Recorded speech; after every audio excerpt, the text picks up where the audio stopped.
Hello friends, my name is Arithurger and today I'm going to talk about the rune Gebo. This rune literally means gift. It's a rune connected to giving and taking, trade or exchange between two parties, and as we see in ancient Scandinavian societies, there was the belief that a gift calls for a gift. If something is given to you, to maintain the bonds of friendship, you must also give something in return. So this rune is also linked to sacrifice in ritualistic terms and in terms of worshipping the deities. If you take a close look at the symbol, it looks like a stylized representation of someone, an anthropomorphic figure with two arms in a gesture of pledging.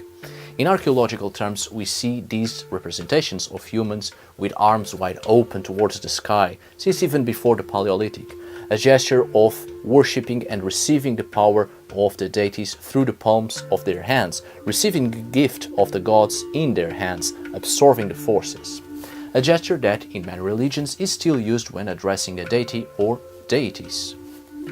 We see in Scandinavian societies that the exchange of power, the sacrifices, ceremonies, worshipping was through gifting.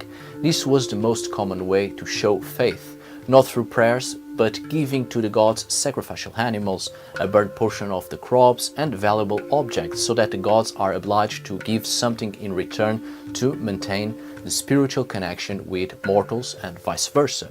This rune represents the gifts the gods give to mortals to maintain the ecology of cosmic power. In terms of mythological accounts, we might understand the essence of this rune if we take a look at Odin as the archetypal king. You see, this rune reflects the important custom of giving gifts in Germanic and Norse cultures. Gift-giving strengthened the bonds of friendship and community, and as such, generosity was one of the noblest of virtues. A ruler, it doesn't matter if it's a chieftain or chiefess, a king or a queen, someone who is the parent figure of the community, must be generous in order to maintain the tribe, the clan, the subjects happy and under his or her control.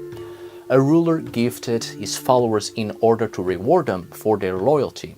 Odin, for instance, had a marvelous armor ring called Draupnir, which replicated itself into 8 other identical rings.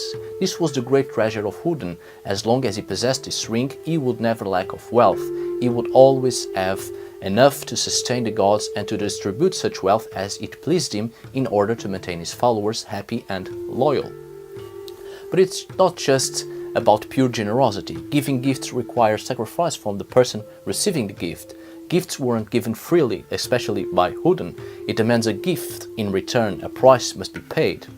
The god Thor, for instance, protects Midgard against giants, and his job is to preserve order in the universe. The Vanir gods give mankind fertility and wealth in the form of fruits of both land and sea. Odin gifted mankind with breath, blood and senses. He gave life. So all these gifts to mankind incorporate the principle of giving and sacrifice as an eternal cycle that binds all beings of the 9 cosmic worlds.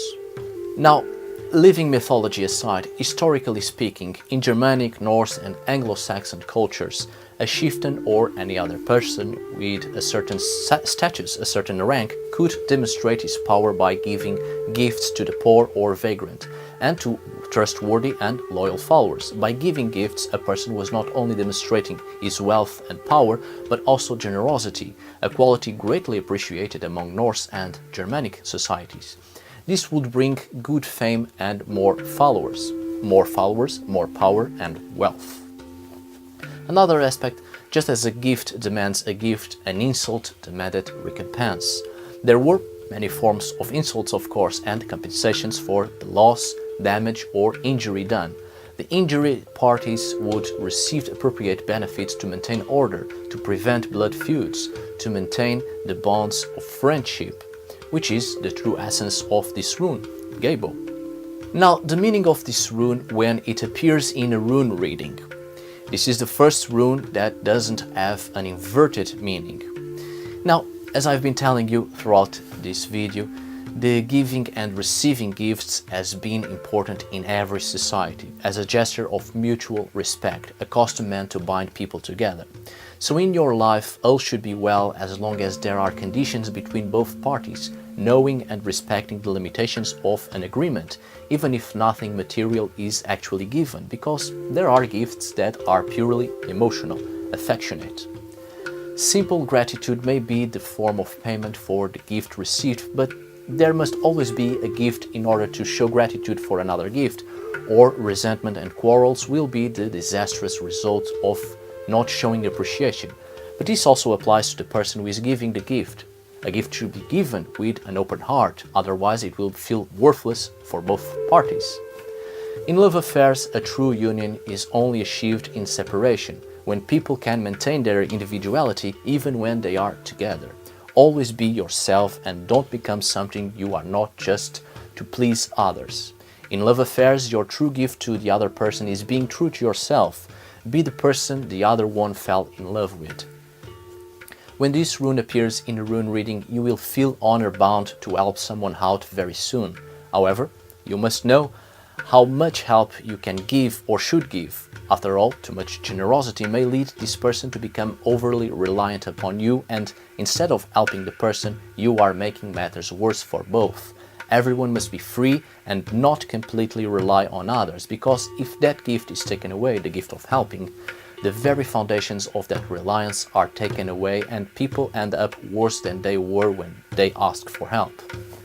Gebo has no inverted position, as I've said. Therefore, it means the gift of freedom is the most important gift of all, from which all other gifts flow. But never forget that there is always a price to pay even when you are free. Every decision you make requires the acceptance of one thing and simultaneous sacrifice or release of another. Alright friends, thank you so much for watching. I hope you have enjoyed yet another video about the runes. And as you already know, all the links to my social media are down below at the description. Thank you so much for watching. See you on the next video. And of course, tack för idag!